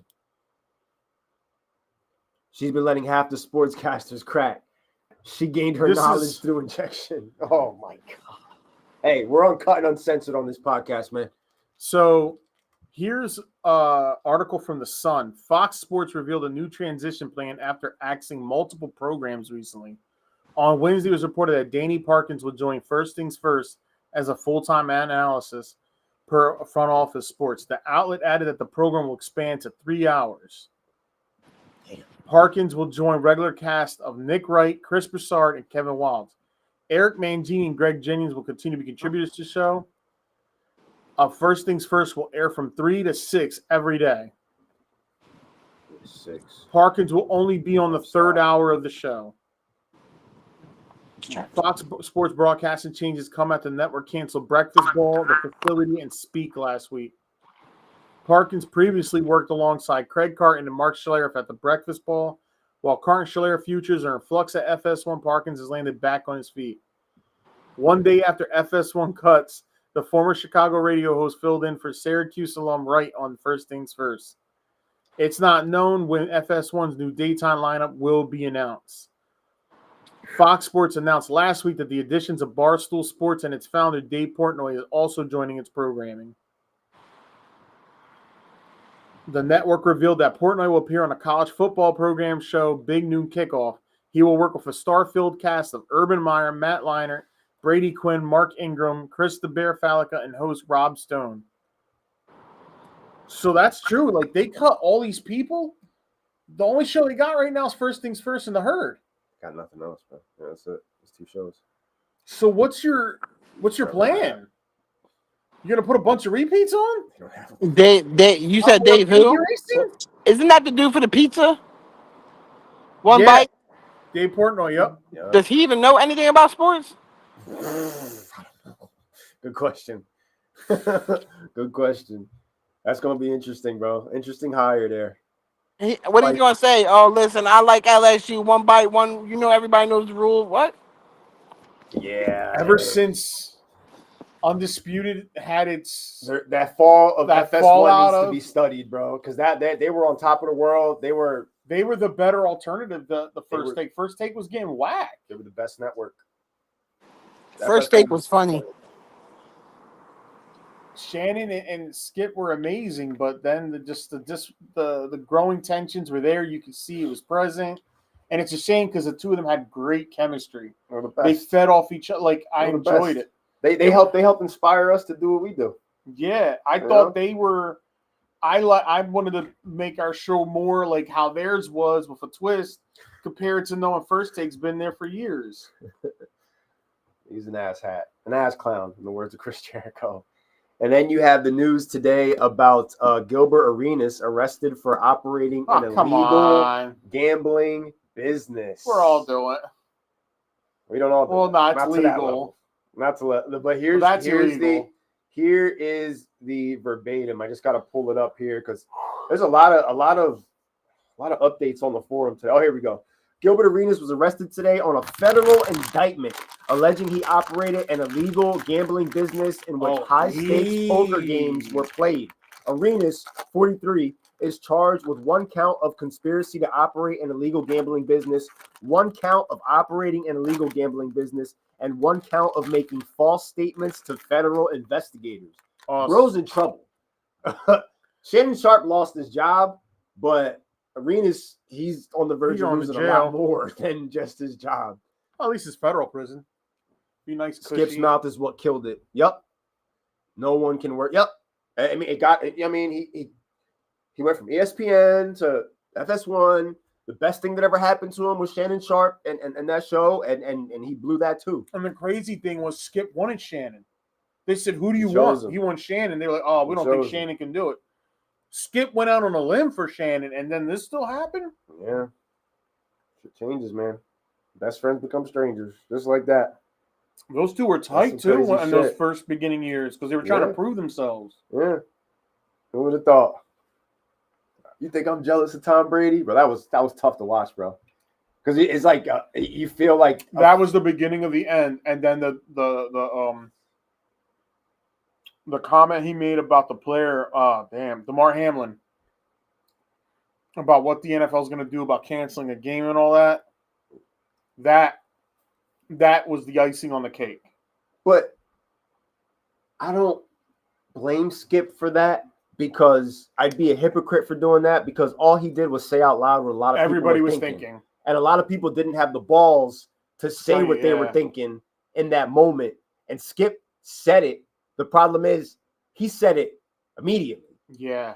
Like, it's one of those things where... The truth of the matter is, Lord forgive me, when I found out that he was okay, like, I'll be real, as soon as the news broke out that he was stable but in critical condition, that was the next thought that popped out of everybody's mind, whether anybody wants to agree with it or not. The first thing was like, yo, so how does this impact fantasy? At the end of the day, that's the reality of the situation. How does this impact the NFL as a whole? Because it practically screwed some teams out of home field. Yes. That's what a lot of people don't go, like, it pretty much gave the Chiefs home field. Yeah. So keep 4, cut 4. Yeah, I'm down. We got who we doing? What we doing? Keep 4, cut 4. That was an idea that Chris had. So, I mean, I know. We was doing that earlier today. We're lucky we didn't post some of the comments in our group chats. But no, when all that went down. But the thing is, it was real conversations because think about it. Like, you know, when we talk about it, I mean, like, I know. When he got screwed. He got screwed. It changed the you know, the whole situation with him and what he had going on. We agreed to play the following week for the title, but it altered fantasy. Yeah, like there was a lot on the line. You could understand like the person who didn't have you know, what happens if Chase had a hamstring in the second quarter and didn't play the rest of the game, or what if, you know, Allen, like, so that's why there were so many variables, and that's why that year, you know, people. I don't really brag about that title. I'll say I won the league, but it still is one of those that it was a weird year. It was a very weird way to end it. And it just so happens that it's one of the worst things that could happen in the middle of one of the biggest AFC matchups possible. Which doctors came out and said, like, that was like a 1 in a million chance what happened. That's crazy. Yeah. Yep. Yeah, I'm not going to sit here and be a hypocrite because of what Skip Bayless' comments were with the Hamlin thing. But that's what took it over the edge. We were having some of those same conversations within our fantasy leagues. All of the fantasy group chats were like, okay, what do we do now?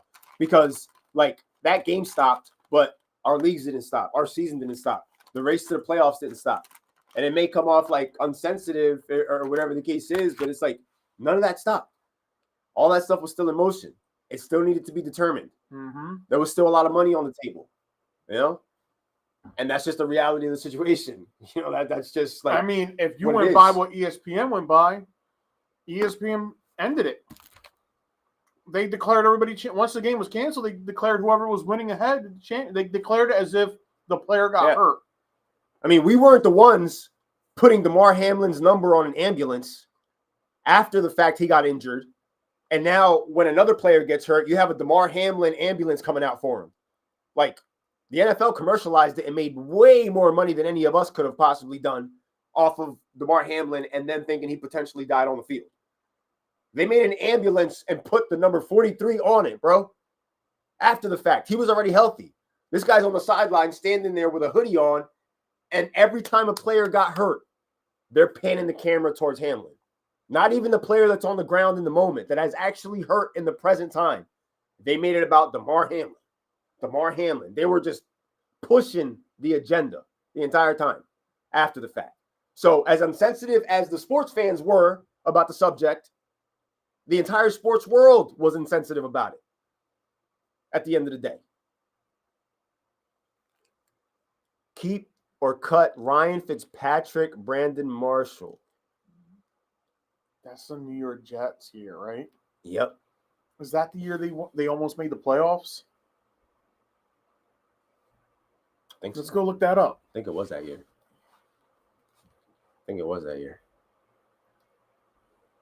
I'm going to say cut. But I might regret that, but I'm going to say cut. Keeper cut, Ryan Fitzpatrick, Brandon Marshall. They had a little connection going on before Marsh started doing the TV thing. Freaking Yankees, bro. They blow. I don't know why I even checked the score. What do you think? Keep or cut, Oscar? Let's say you. I want to look at their stats real fast. I'm saying cut off the strength. And Chris said that is the year. It was okay. Yep. That was 2015, right? Mm-hmm. Sounds about right. Fitz Magic. They went 10-6 that year. They got eliminated by, or no, they eliminated I forget how it went. The Bills beat them last game of the season and stopped them from going to the playoffs. Oh yeah. Here we go. Yeah, that's right. That's right. So he threw for 3,905 passing yards and 31 touchdowns. So let me see. What did Brandon Marshall do? So I just want context.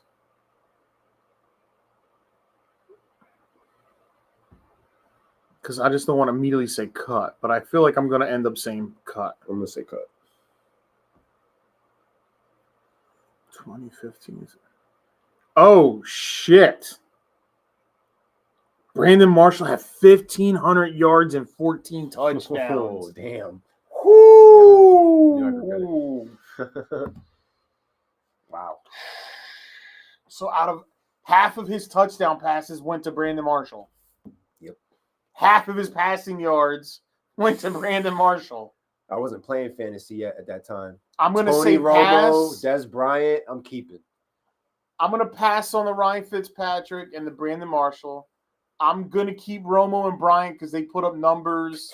They were a pretty dominant pairing. It's just they had a bad head coach and Jason Garrett. More time together, longer body of work. We don't know what Fitzpatrick and Marshall could have been because Fitzpatrick was a journeyman. He was everywhere. He was with us. I don't know if he was a Steeler at some point. I wouldn't be surprised if he was. Nah. He was a Jet. He was with the Bills. He was with the Dolphins. Like he was all over the map. Yeah, we often do forget about the Jets' good years.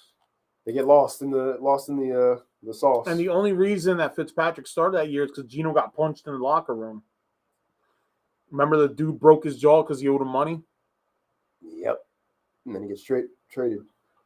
Right? Geno got traded. Went to a couple years later. I gotta keep, bro. That was special. They blew it in the Super Bowl, but that doesn't take away from the body of work that those two put out with that offense. Like that right there was a special connection. I've got one cut with Fitzpatrick and Marshall. I'm keeping Romo, Dez, and I'm keeping Ryan and Julio for some of the same reasons because that right there, that combination was just that was magic, bro. I'm keeping Matt Ryan and Julio Jones. That was freaking magic. Yo, those are good. You should try them. Yeah, that was Julio Jones was, and again, that's something that I didn't. I started playing fantasy towards the tail end of Julio Jones, prime years. So, bro, if you got Julio in fantasy, I didn't get a chance to experience that. He would be picked in the first 7 picks. Yeah.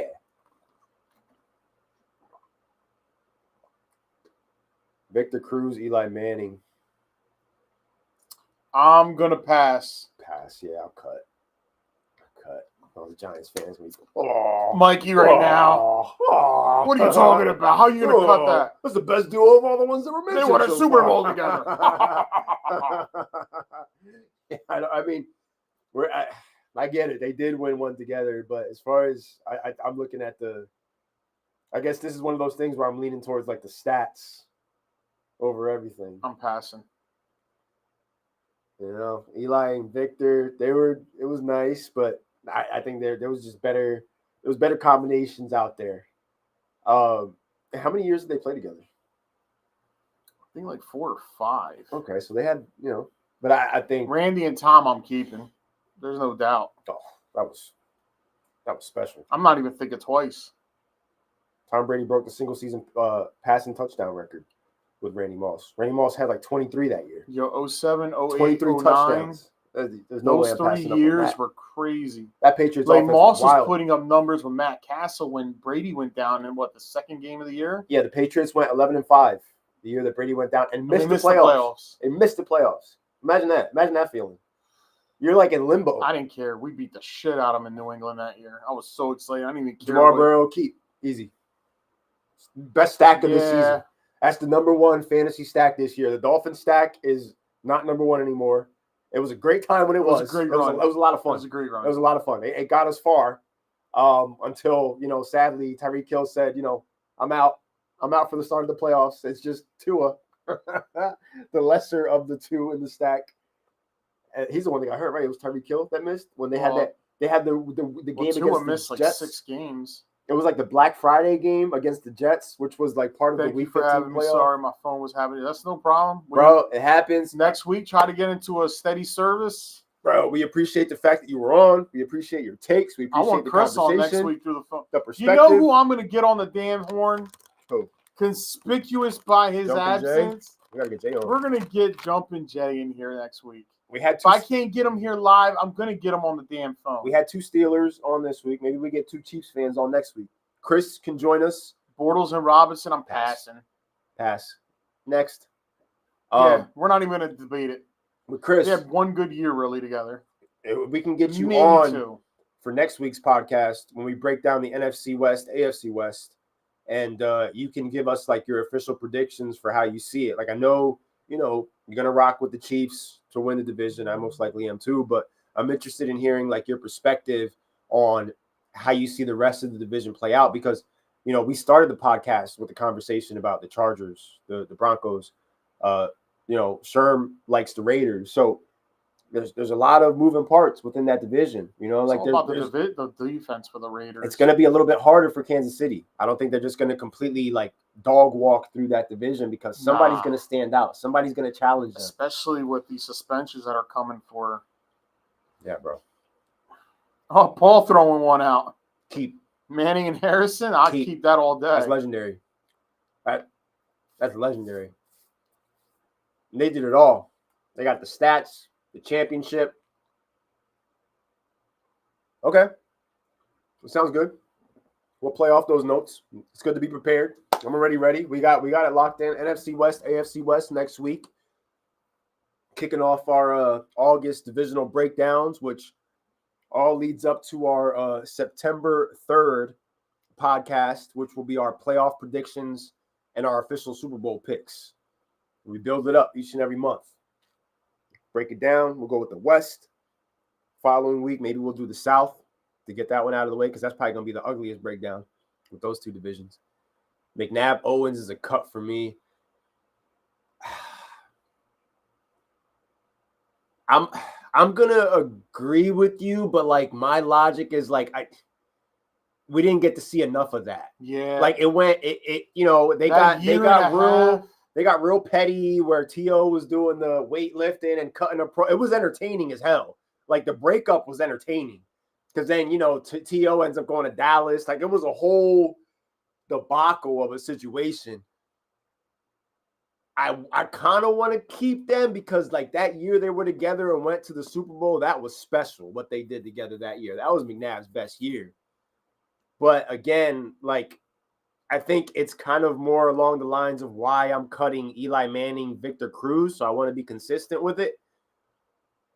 And honestly, when you look back on it, McNabb did kind of, because T.O. caught a lot of heat because he was already T.O. He was T.O. before that even happened. So it's easy to look and point the finger at T.O. in that situation. But when you really look back and look at everything that was involved in that and with McNabb was being a diva, bro. He had the Chunky Soup commercial going on and all this stuff. Like he was really like on some shit at the time. McNabb was one of the most popular quarterbacks in his prime. It was just easier to point the finger at T.O. And here's the crazy part. A lot of people had a predetermined opinion of T.O. before that happened. A lot of people were like, oh, he's too brash. He's too cocky with the pom-poms, eating the popcorn, doing this, doing that. So like they took that and they already had like a predetermined opinion of T.O. where it's like he's the bad guy. But like, nah, like they screwed this up here. Like, you know what I mean? It takes 2 people to ruin something that good. if they get along, I think the Eagles win a Super Bowl. All right, there's a great point. Got to highlight that. I think McNabb could have quelled all this over when Tio said he wanted his contract renewed. He could have said, "Hey, Andy, is there any way we can fix this for him, man?"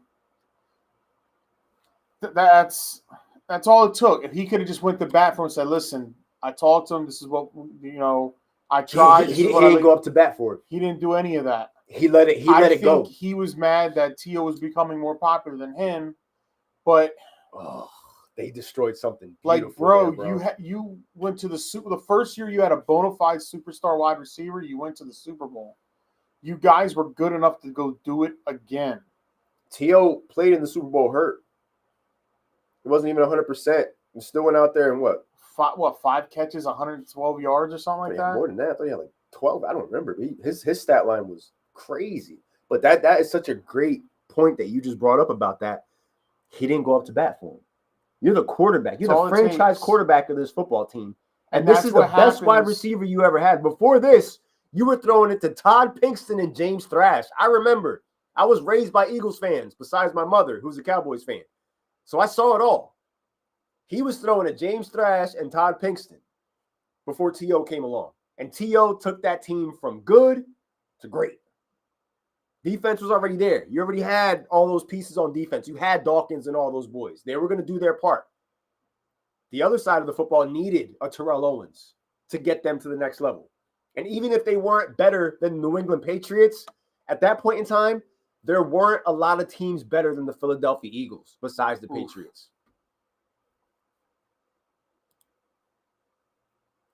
Scared because he finally got Philly to go all in on him, and T.O. was challenging his fame and love. He challenged them. He did. I mean, that's kind of what he did that everywhere, though. He challenged everybody. It's kind of what happened with Ben and AB. AB wanted the Ben treatment, but didn't realize it's the quarterback, so the quarterback's going to get the treatment, T.O. Romo. Culpepper with his shit with Moss. Remember that? Culpepper started wilding too. That was a beautiful thing they had out there with Minnesota. And that didn't last because Culpepper was never the same after that leg, boy. Nope. After that UCL, he was done. Nope. Tom Brady, Antonio Brown, the Bucks. But then when you see AB's pattern, it's like, all right, bro. There it is. That's the pattern, Definitely. He was on a Pittsburgh radio show like maybe a year or two ago talking about he wishes he could have ended things differently in Pittsburgh. And he wishes he could have found, could have worked it out and stayed. Because he started to realize, the fans really love me. When I tell you people love that guy when you win in person, it was crazy. Insane. Yeah, but that's definitely that's a big what if. That's the problem for a lot of these receivers. They got Eagles. They got this huge ego, which they're different, bro. They're different. Receivers have always been different. You got to understand your production comes based off of the guy throwing the ball. And you remember when everybody said Chad Ochocinco was humble? Remember he'd be sleeping in the office, he humble cat, quiet. Lived in the facility his rookie year. Nobody realized it. Yeah, he lived there. He slept there. He would hide at a certain time. Yeah. He knew when the coaches were gone, so he would just go sleep there. And finally, good point.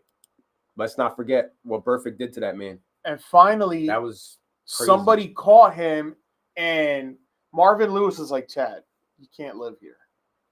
And he was like, why not? He was like, I got a room. He goes, I can shower. There's a bed.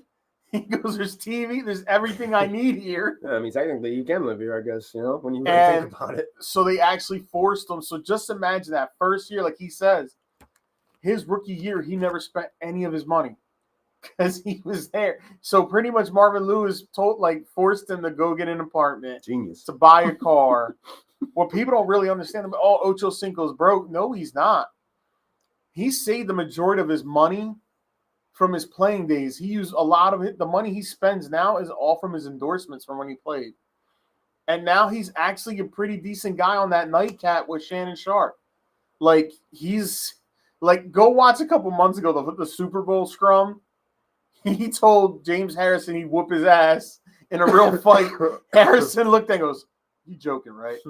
He goes, "I'll whoop you. I don't care how big you is, Debo. I'll whoop you." He goes, "Bro, I'll kill you." He goes, "I can grab you with one arm." Wide receivers are like that though. Yeah. Wide receivers are the most confident person on the field. I think Chad Johnson may be one of the best wide receivers I ever seen play. And it's a shame I didn't get to watch him in Miami because he had the whole domestic violence issues with his ex-wife. And I thought him with a year in Miami, I thought like he was going to have a good year. I thought he was going to have a good bounce, and it just didn't happen. Yeah. The New England system was just too complex for him. Like he says it. He goes, "They made me think more than I played." Yeah. And that wasn't my game. My game was the play, and everything else will happen. New England was different, bro. That his thing was he made people look at his feet. Because in New England, they didn't need you to be the star wide receiver. We'll throw it to whoever. Our star is the quarterback in our defense. Yeah, our coach. I'm a big Ocho guy. Like I'll never talk about. I'm just saying it's an example. And you think about it, like the Steelers played him twice a year, yo. And I'll tell you what, he'll tell you the only person that truly smart for his own good. He was the only cornerback who truly gave him issues in his prime was Ike Taylor. He was like, Ike Taylor was probably the only guy that gave me issues that I had to earn everything I got. And it's crazy because for a lot of his career was what Andy Dalton. And it wasn't like Carson Palmer. Carson Palmer for a good. That could have been a good. If they were a great Palmer combo. Palmer doesn't get hurt. There's a chance they could have beat us in that playoff game. Bro, they were starting out red hot. Palmer was airing that shit out. That touchdown pass where he got hurt on was crazy. Absolutely insane. Like, it was going to be a shootout to go from a play like that gives you the ultimate confidence to then after that see your quarterback down it's like two completely different parts of the spectrum. Like I felt bad he got hurt, but I didn't care. We're ruthless, I remember what Joey Porter told him. They were yelling at Chemo, saying Chemo's a dirty player. How could you do that? I didn't know that. State champ level wrestler at one time. That's cool. Yeah, you gotta watch a Football Life. It's really good. I gotta check that out. I gotta watch them all. His Football Life is really good, like his episode. I'm gonna watch Happy Gilmore too, probably tonight. I enjoyed it. I haven't watched it yet, so I'm gonna see that. Too many people try to think it was gonna be as great as part one, but as a standalone, it's a funny ass movie. You gotta stop comparing, guys. You gotta stop comparing. The whole side story with Shooter McGavin was amazing. Yeah, I'm probably check it out. Shooter deserves his own movie. And then Heather and I doing date night tomorrow, and then we're gonna go check out Fantastic Four was a good movie too. I'll be ready to talk about it. Listen, every character played their part. Every character lived up to the expectation. I thought Pedro Pascal, even though I've been making fun of him a lot lately on social media about his whole anxiety thing, because I swear the only time that guy gets anxiety is when he's with the women actresses. Trade alert: Cubs to acquire right-handed pitcher Michael Soroka from the Nationals. So we're seeing a lot of pitchers, getting moved around today before the deadline tomorrow. And it's tied right now in the top of the 10th, 3-3 between the Rays and the Yankees. And the reason pesky Rays. The reason that the Yankees are tied up with the Rays right now, because we were originally losing 3-2, was all you haters out there pay attention. Anthony Volpe went yard back-to-back nights and tied the game for us. So have some respect when you talk about little Jimmy, all right? And I'm talking to the Yankees fans out there that always want to talk shit and blame Anthony Volpe whenever the Yankees manage to lose. But when the Yankees win, who's going to get the credit? Can't get the credit to Judge. Right? He's out right now. I will say this about fans. With no spoilers, Galactus was pretty awesome. Okay, that's good. I'm glad they didn't screw that up. The whole visual was yeah, that's a perfect example. It's like going from a hot shower to a cold bath. I remember watching that play. I remember saying to myself, no way he made that touchdown pass happen. And then immediately after, they panned to Palmer on the ground, and he ain't getting back up. And I'm like, no freaking way. Doing Big Jimmy things. That's right. Big Jim. Hopefully we can we're losing now 4-3 in the top of the 10th. Hopefully we can tie it up again. But it's tough. Yeah, you'll enjoy it. I think you'll enjoy it. I'm sure I will. I'm looking forward to it. The mid-credit scene's more important than the last credit. The end credit, it doesn't have it's just there. Yeah. I don't understand the purpose of it. But the mid-credit scene is everything. I'll give you my thoughts on it when I see it. I will say that the mid-credit scene, I popped. Because a lot of people said the same thing about the credit scene for Thunderbolts, where it's like, what is this? But it's like, they're going to come back to that eventually. Well, like it's going to mean a lot more once the they fill in director rest of the Fantastic Four had no idea that end credit scene was in Thunderbolts. You know what I'm thinking about? Like when the original Avengers see Doom take his mask off. Like, are you going to not sell it? Or like, how are they going to work I have that a into... feeling. Here's another thing. Dr. Doom's face is supposed to be scarred. Yeah. So how does he look like Tony Stark? But that end credit scene might give you a little clue. Okay. I can dig that. All right. I like it. It's just like it a lot. And the crazy part is the end credit scene doesn't even give you anything for Spider-Man because Spider-Man's pretty much is going to be a down-to-earth, not crazy, over the top. We've already seen previews of Bernthal back as the Punisher. So, so my question is, interesting. How does Bernthal come out of season 2 of Deadpool, Born Again? Because that's going to come out about 2 months, 3 months prior.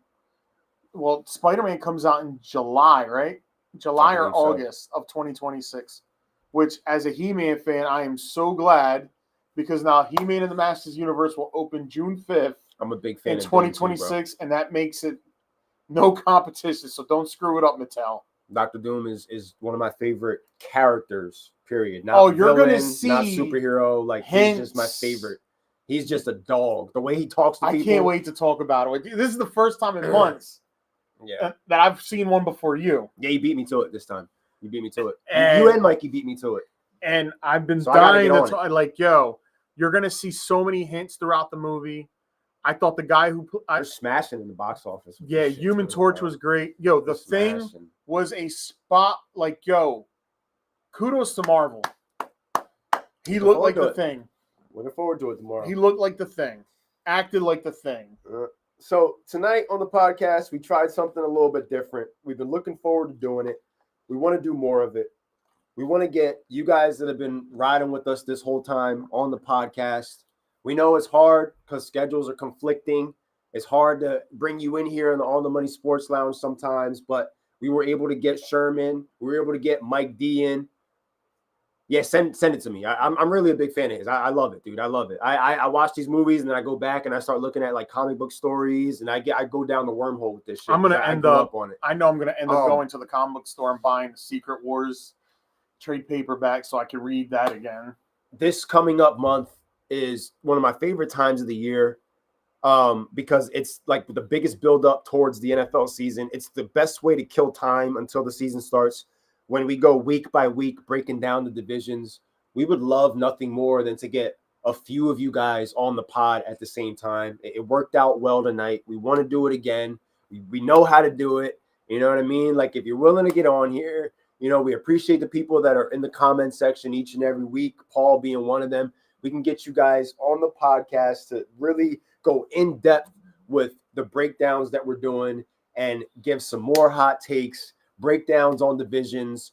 When it's your team's turn, when we're going through and we're getting to your division, we want to get you on. We want to talk to you about it. We want to know not just how you feel about your particular team, but also how you feel about the other teams in your division. Who's the team you're not worried about? Who's the team you're most worried about? And what are some of the things that you would like your team to do moving forward this year? Who are some of the lower tier players that you would like to see get the opportunity this year because you believe that they can contribute more to the team? Like, we want all that. We want all that. We want to be able to just bounce ideas off of each other back and forth.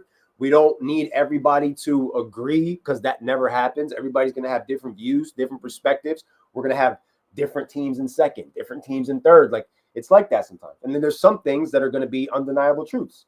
There's some teams that we don't think are going to be any good, and we're not going to pretend otherwise. That's how it is. Cleveland.